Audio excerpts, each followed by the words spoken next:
Communiqué du Conseil national de sécurité.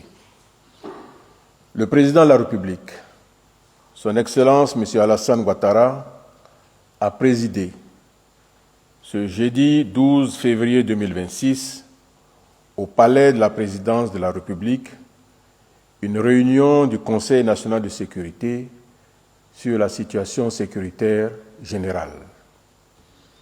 À l'entame de cette première réunion de l'année, le Premier ministre, chef du gouvernement, a, au nom de l'ensemble des membres du Conseil, présenté au chef de l'État les vœux du nouvel an.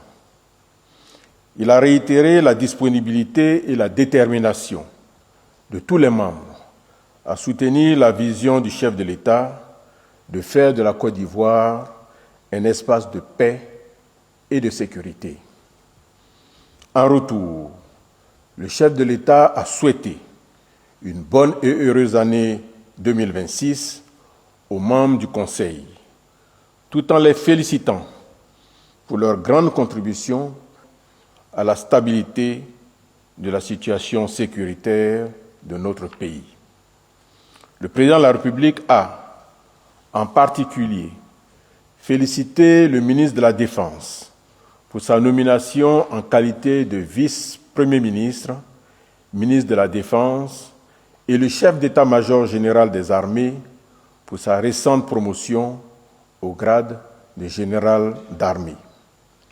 Le président de la République a par ailleurs adressé ses vives félicitations aux éléments des forces de défense et de sécurité mobilisés lors des opérations de sécurisation des élections présidentielles et législatives organisées en 2025.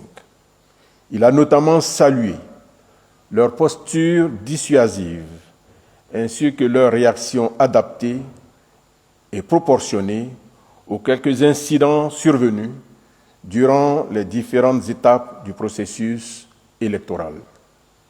Cette première réunion du Conseil national de sécurité a été l'occasion de faire le bilan des actions menées dans le domaine de la défense et de la sécurité en Côte d'Ivoire sur la période 2012-2025.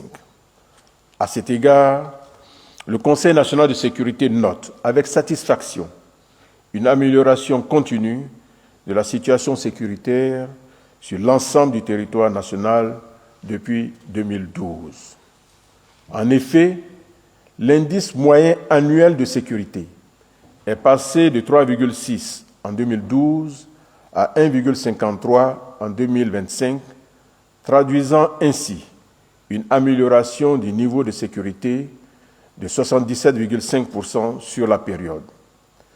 Cette amélioration significative de l'environnement sécuritaire résulte de la mise en œuvre réussie des différentes réformes et opérations sécuritaires initiées par le gouvernement depuis 2012.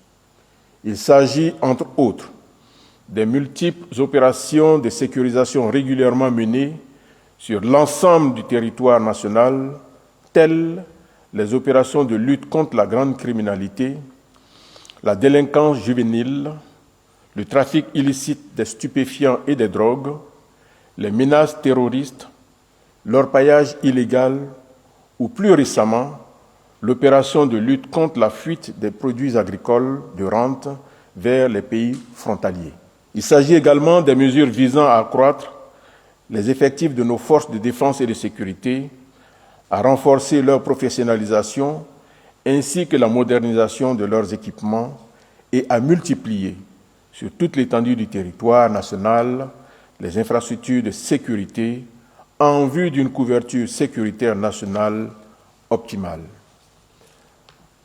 En dépit de ce bilan sécuritaire très satisfaisant, le Conseil national de sécurité relève cependant que le nombre d'accidents de la circulation enregistrés sur la période 2012-2025 demeure une source de préoccupation. À cet égard, le Conseil national de sécurité a été informé que le Premier ministre, chef de gouvernement, fera très prochainement une communication en Conseil des ministres pour proposer des mesures d'envergure visant à réduire de façon drastique le nombre d'accidents de la route dans notre pays. Cette réunion du Conseil national de sécurité a également été l'occasion d'aborder la situation relative à l'afflux de réfugiés en provenance des pays frontaliers, notamment le Burkina Faso, la Guinée, le Mali et le Ghana. Le Conseil national de sécurité a ainsi été informé de l'augmentation du nombre de réfugiés en provenance de ces pays, portant à plus de 115 000 le nombre total de demandeurs d'asile. Face à cette hausse notable du nombre de réfugiés, le secrétaire exécutif du Conseil national de sécurité a été instruit à l'effet de poursuivre la coordination de leur enregistrement biométrique et de l'assistance humanitaire apportée par la Côte d'Ivoire, conformément à ses engagements internationaux, avec l'appui de ses partenaires et de la communauté internationale. Cette assistance s'adresse aussi bien aux demandeurs d'asile qu'aux communautés ivoiriennes qui les accueillent.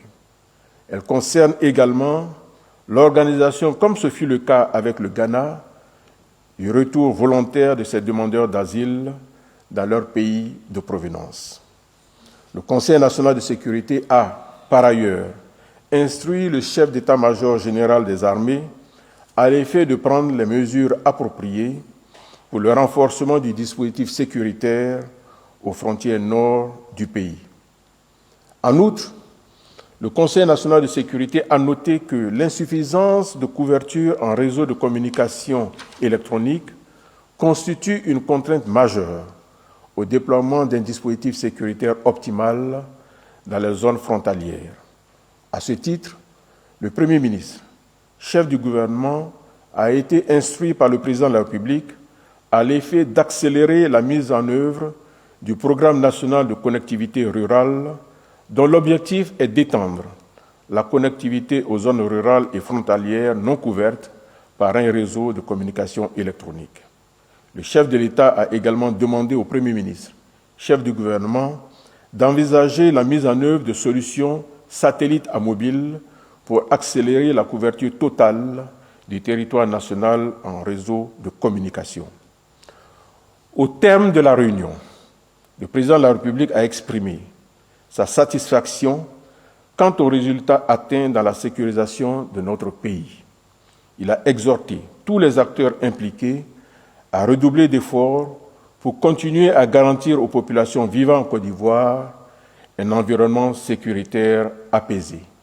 Fait à Abidjan le jeudi 12 février 2026.